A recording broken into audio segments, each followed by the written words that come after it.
건강하게 즐기는 알찬 건강정보 헬스인 뉴스입니다. 안녕하세요. 헤아리마니원 일산점 이지은 원장입니다. 오늘은 ADHD에 대해서 이야기해볼까 합니다. ADHD는 주의력 부족과 과잉행동, 충동성을 특징으로 하는 만성적인 신경발달장애 질환을 의미합니다. 흔히 ADHD 아동의 부모님들은 자녀를 말 안 듣는 아이, 다루기 힘든 아이 정도로 생각하기 쉽습니다. ADHD 증상에는 부주의함, 과잉행동, 충동성, 과민성, 인내력 부족 등이 대표적인데, 여기에 감정 조절의 어려움, 또래관계 갈등, 학업 성취 저하, 가족 간 부정적 상호작용, 규칙 따르기 어려움 등으로 점차 내용이 확대되므로 반드시 치료를 해야 하는 질환입니다. ADHD를 유발하는 원인은 아직 명확하게 밝혀지지 않았지만 유전적 요인, 신경 심리학적 요인, 신경 전달 물질의 결핍, 사회심리적 요인 등으로 크게 보고 있으며, 이 중에 뇌 신경생물학적 요인을 가장 결정적인 원인으로 보고 있습니다. ADHD는 주의력 결핍과 과잉행동이 주요 증상인데, 두 가지 동시에 나타날 수도 있고 한 가지씩 나타나기도 합니다. ADHD 중에서도 과잉행동과 충동성 위주의 증상이 나타나는 아이들은 잠시도 가만히 있지 못하고 지속적으로 부산하게 움직이는 모습을 보이거나, 감정적으로 통제가 어려워 난폭한 행동이나 욕설 등의 비정상적인 언어 행동까지 보이게 됩니다. 이와 달리 주의력 결핍 증상 위주로 나타나는 아이들은 겉보기에는 얌전해 보이는데 집중만 못하는 양상으로 조용한 ADHD라 부르기도 합니다. ADHD는 경험이 많은 전문가의 면담과 행동 관찰, 설문지를 통한 임상 진단이 무척 중요합니다. 여러 가지 설문 검사와 병력 청취를 심층적으로 진단해야만 정확하게 진단을 할 수 있습니다. 부모 자녀 간의 상호관계, 가정과 학교 생활, 부모와 교사의 평가, 사회적 관계, 일상생활을 다각도에서 파악하며 과잉행동, 주의력 저하 및 충동행동과 관련된 주요 사건도 위의 내용을 바탕으로 연계하여 종합적으로 판단합니다.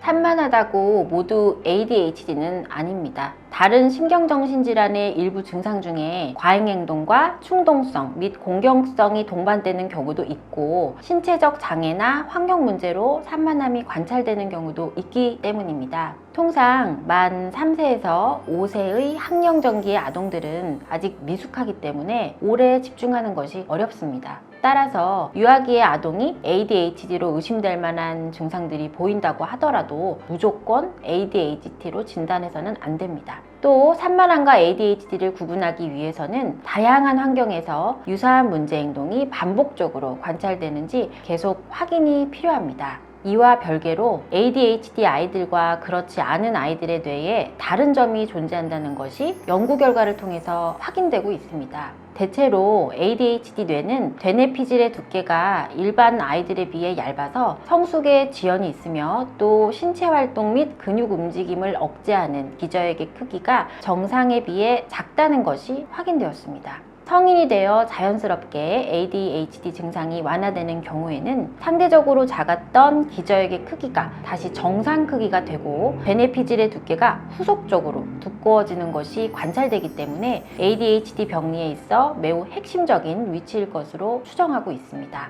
또 뇌에서 정보 처리 및 이성과 사고 기능을 담당하는 전두엽이라는 부위가 있습니다. 전두엽은 행동을 조절하고 억제하는 기능과도 관련이 있는데, ADHD 아이들은 이 전두엽 부위만 일반 아이들에 비해 약한 경우가 많습니다. 전두엽 기능이 부진하면 이성적인 생각, 정보를 스스로 정리하고 선택하는 것에 어려움이 있고, 이로 인해 스스로 생각을 정리해 행동으로 옮기기보다는 즉각적으로 눈에 보이고 귀에 들리는 것에 이끌려 충동적으로 행동하게 되고, 하나의 일에 집중하는 것도 어려워지게 되는 것입니다. 앞서 설명드린 기저액과 전두엽의 순기능 수행을 위해서는 신경전달 물질의 역할이 매우 중요합니다. ADHD에 있어서 운동과 학습 등과 관련이 있는 도파민이라는 물질, 그리고 베네피질 각성을 일으켜 의식을 또렷하게 만들고 무언가 집중하고 의욕을 일으키는 노르아드레날린이라는 물질이 중요한 역할을 합니다. 이러한 신경 전달 물질의 정보 전달이 원활하지 않으면 두뇌의 기능들이 저하되므로 ADHD의 대표 증상인 집중력 저하, 충동 행동, 과잉 행동 등의 증상들이 나타나게 됩니다. 한의학에서는 오랫동안 ADHD와 관련된 증상을 관찰을 해왔습니다. 장조, 건망, 허번, 조동, 실종 등의 범주에서 변증을 하여 치료가 진행됩니다. ADHD 증상을 보이는 아이들의 두뇌 신경계 상태는 물론 재반 건강 상태와 평소 생활상을 모두 고려하여 다양한 경로를 통해 살펴보아야 합니다. 치료는 두뇌를 안정화시키고 신체 반응을 개선하여주는 한약이나 침, 약침, 추나, 두뇌 훈련, 인지-행동 치료 등을 병행하여 ADHD 증상을 개선시켜 나갑니다. 아이의 신체에 균형이 생기고 두뇌 기능이 충분히 활성화된 이후에는 두뇌 발달이 원활히 이루어지고 또 신경 전달 물질의 역할이 충분히 이루어져 ADHD 증상들 아이들 스스로 차츰 조절할 수 있게 됩니다. 더불어 심리적인 안정이 함께 이루어져서 성장과 관련한 여러 건강 지표도 동반 개선됩니다. 지금까지 더 건강하게 즐기자 헬스인 뉴스였습니다.